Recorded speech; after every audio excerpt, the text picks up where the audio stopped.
Hey, everybody, welcome to Tier 1 Interventions Podcast. We are here today to talk about a geoboard. Geoboard is a very interesting device, and when I first looked at it, I only saw it from an occupational therapy perspective where we were working on it with hand strengthening and such.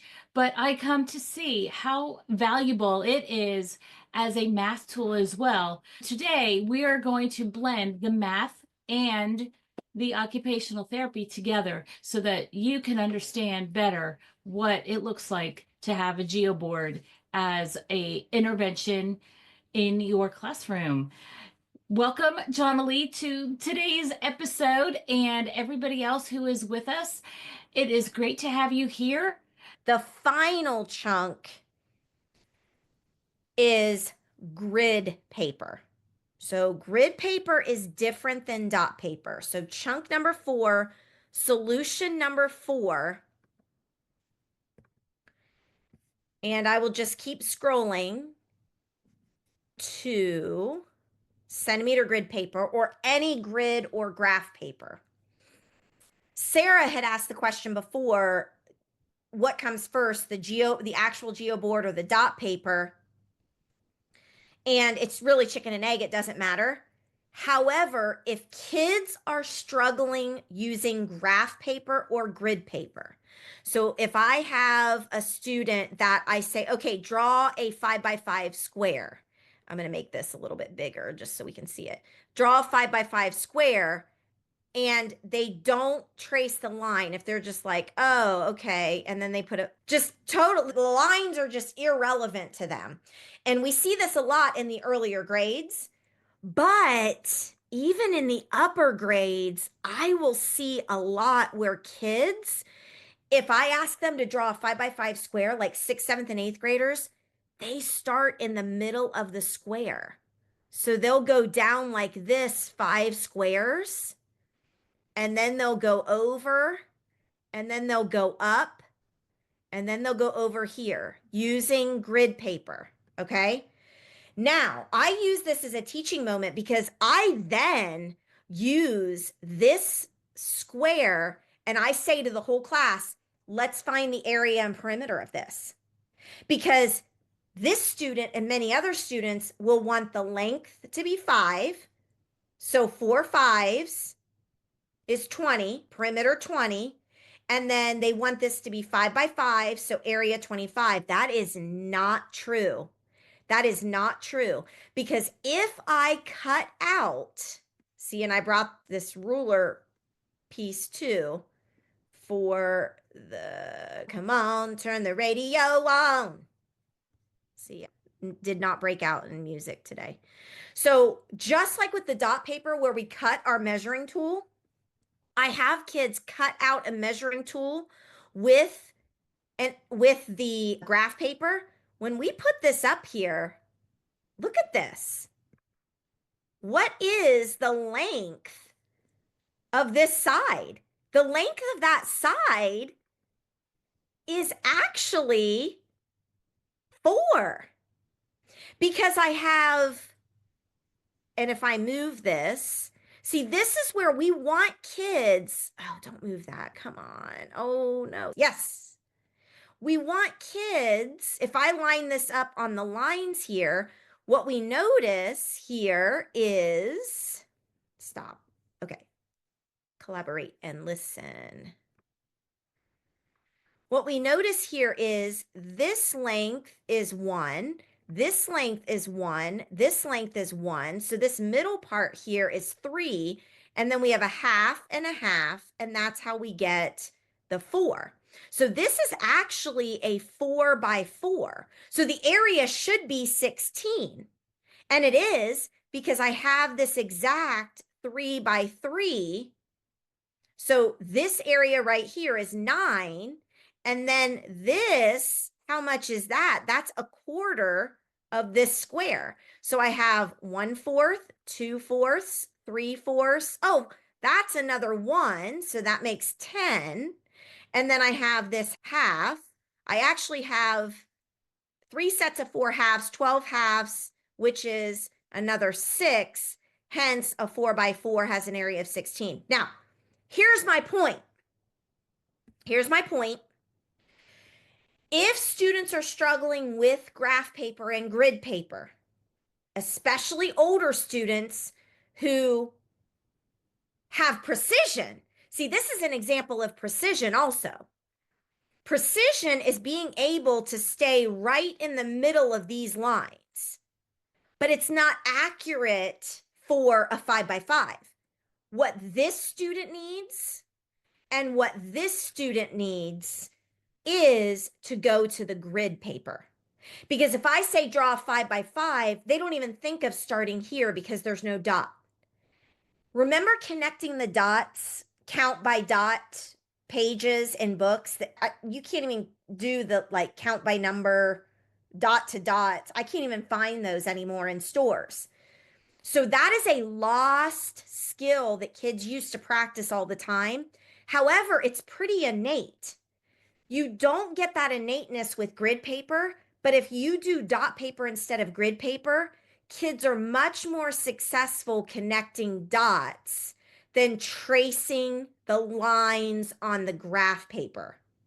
So then what we can do is go from the dot paper to transition and say, and what I can do is I can do grid paper that I put dots on to show that the dots are actually at the vertices of those squares.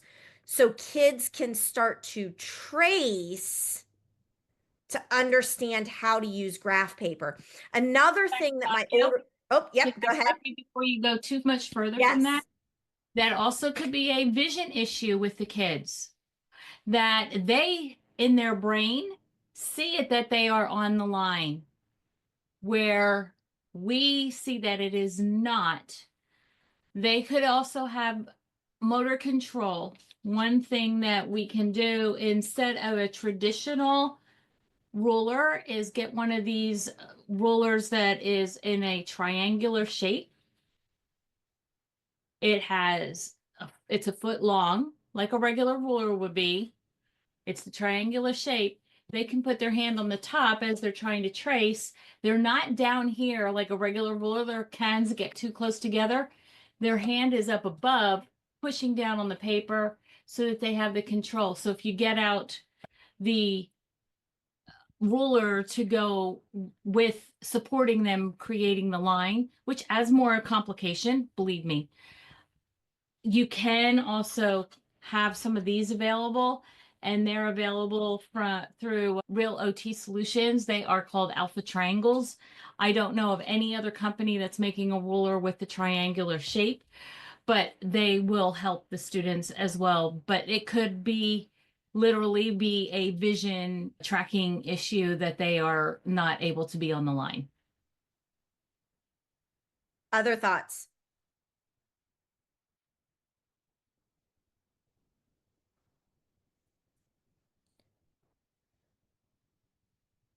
So a point on not being able to be on the lines shows up also when we are having kids create XY axes on graph paper and they tend to not put it on the lines as well. We want kids to practice that and practice tracing. But one intervention is instead of giving the graph paper, give the kids dot paper to do the XY axis. It's a great accommodation and intervention to use the dot paper instead of the graph paper, and use the dot paper and the graph paper, because we want kids to eventually be able to do both. So here's the progression. Here's the progression. We use the physical geoboard. So I think this sums up this whole series today. We use the physical geoboard to create the grid, the X and Y axis. Okay. So we have the physical geoboard. So if this is my origin, the 0, 0 point, then this is my 1, 1 point. I can name these dots as ordered pairs so I can physically do the XY axis. The second step in the progression is to do dot paper XY axis because it's much easier for students to connect the dots than it is for them to trace the line on the grid paper. So using the dot paper first, then using then using grid paper that also has the dots so that they start to make the connection of where the hidden dots are on the grid paper so that the grid paper becomes a more dot to dot.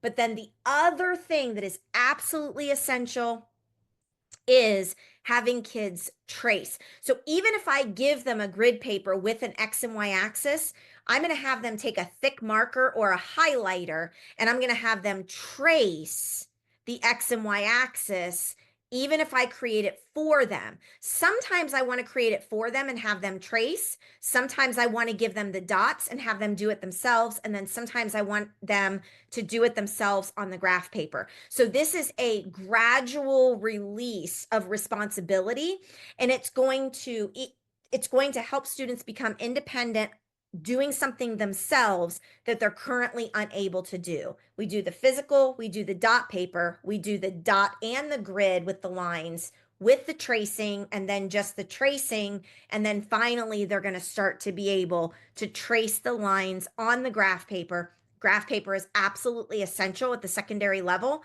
It's where we do most of our mathematics, whether we're doing geometry or algebra, functions, shapes, coordinate plane, transformations.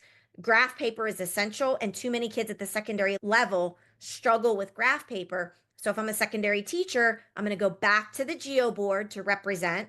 Then I'm going to go to the dot paper. Then I'm going to go to the grid paper with the dots, and then just the grid paper, tracing on the grid paper, and then just the grid paper. I'm going to go through that cycle multiple times with all students because what's necessary for some is beneficial for all. It's a different texture and it's a different sensory. So even students who aren't struggling with the graph paper and aren't struggling with the tool and aren't struggling with the math will still benefit from the progression of the concrete to the semi-concrete to the abstract. And that, my friends, is section 4. Now we've come to the most abstract geoboard, which is the grid paper, and how we can use these interventions and accommodations with the grid paper as well. A couple of things that we definitely want to create content for you as I've been making my notes is steepness of those diagonal lines. We want to get into that. Not only the diagonal lines of squares and rectangles, but how many triangles can be created inside any polygon so that we can understand angle measurements of regular polygons, and then lots to unpack with circles. So we've got some other chunks that we're going to want to bring content to you that is going to be very much related to this. But that wraps up chunk number 4, the grid paper, and how we can progressively move struggling students from actual geoboard to using graph paper and being highly functional with graph paper at the secondary level mathematically. So Cheri. for occupational therapists, utilizing those progressions that jonily lined out will help us in our upgrading and downgrading of helping our students manipulate the different types of paper that we might present to them.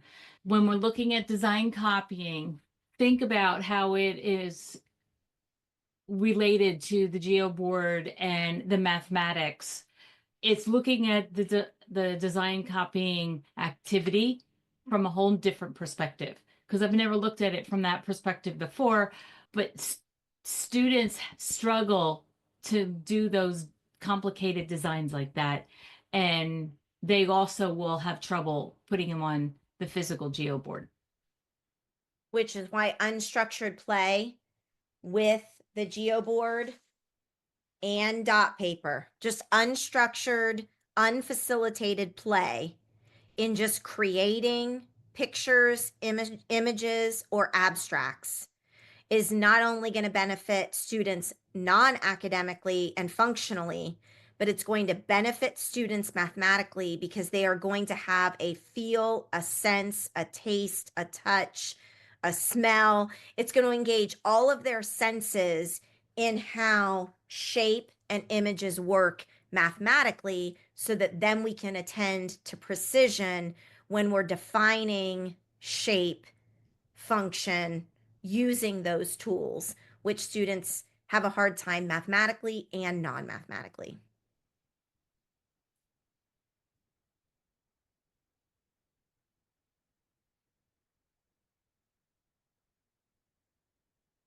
My mind is blown today. Oh my gosh. Oh my gosh. So many things. Give us a few takeaways, Natalie. One thing I wrote in the chat earlier, I feel pretty good with my content, but then picking up these brain science things is like the next maybe big layer for me. I'm really excited to continue to learn more and just dive more into that and just seeing that connection, just knowing that the whiteboards work for my students, but then now being able to pinpoint specific students and oh, okay, I'm seeing that more. And even was thinking further, like one kid writes oh ridiculous, this doesn't even look like handwriting on paper, but at the board I can read everything he writes. It's I never made that connection till today. I'm like, okay, I'm just developing those different things. So I'm really excited to, and I think really important to learn more about the brain science and make those connections. But just even the connection to content and pizza problem and diagonals and like thinking about parallelograms and area and all the things. I'm just, oh, I'm so excited. What a great session. So excited. So when Awesome. you Awesome. when he's so Natalie, so when he's working at his desk, not everybody has access to a slant board, but you can use a binder. Just give him a binder and see if that works for him. And just put his worksheet on the binder, a 3-ring binder. You can have various sizes. Just see if that works for him and see if just changing the height of his paper helps him. I will try that. Great idea. The binding being away from him so that it's on Right. the slant this way. Sometimes they collapse and you just stick stuff in it to stop the collapse, but otherwise they're inexpensive. They probably have them in the building. 3, 3, 2, 1. You can vary the size based on what he needs. Which creates that slant. Using a, yeah, couple inch binder. Dang, yes, that's so easy. Do you know how many schools throw away 2-inch binders? Collect those things and use them for slant And you know what you surfaces. can use them for too? Is you can Yeah. use them as a wedge on your seat. So you know how kids you can turn them so that the wedge goes so they angle. You put the 3 to the front so they angle them back in the seat or the other way around so they can angle either direction. All you do is put some nice tape on it and make it nice and sturdy because you may not have the money. I don't have a budget to Yeah. do anything. So you just make them nice and sturdy and you can make them as wedges for the chair. And duct tape, Duct tape tape up. cover. Yeah. So it's almost the end of the year. There you go. Kids throwing away binders, 1-inch, 2-inch, 3-inch binders. Collect all the old binders and cover them with duct tape to make them sturdy. You've got slant surfaces and you've got sitting slanted surfaces. Or for the feet on the But bottom, if a kid can't, you got to make sure their feet are stable on the floor. Stack a couple. There you go. You got your Footrest. feet touching the floor. Love it. watch the duct tape and the writing surfaces Okay. because that will influence their writing because of the duct tape texture. One thing that you can do then if you're going to use it for a writing surface is put construction paper over the duct tape. It will help buffer that texture a little bit. It won't solve it all. But if you're writing on construction paper, it's a better blot feel than even writing on the hard desk. So that's another alternative to kids who are struggling to even get the line lined up on the grid is put construction paper underneath the paper they're writing on. It creates a blotter and then they get a better feel and feedback into their hands as to where they're writing. Oh my gosh, that is the most golden thing from today. Kids struggling with the tracing or the grid paper, put a piece of construction paper under the paper they're working on. That is so magnificently brilliant. That is my big takeaway.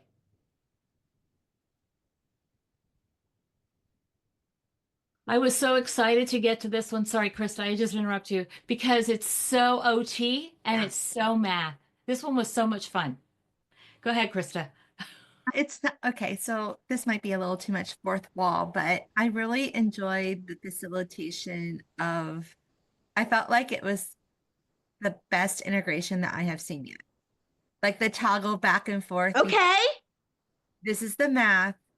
These are the interventions that when you see this happening, this is what this means. This is what you can do. From a gen ed perspective, I thought that this was the best I have been able to see how this all works together. Great feedback, Krista. I think You it was and- the most direct, interactive Yeah. one of your tasks, jonily. And I think there's so much more content that can come from it. And we thought about that, Krista, because that is the one thing that we struggle with. We know that each of our expertise and areas are so connected, but how we articulate that to people is a huge struggle. And we knew that going into this. And I really appreciate your feedback on that because we know that it's clunky.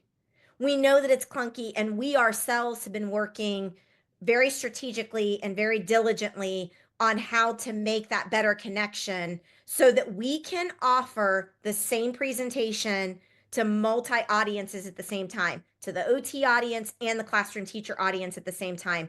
So that is really great feedback. And I think definitely we are going to continue to work on that as well. Thank you.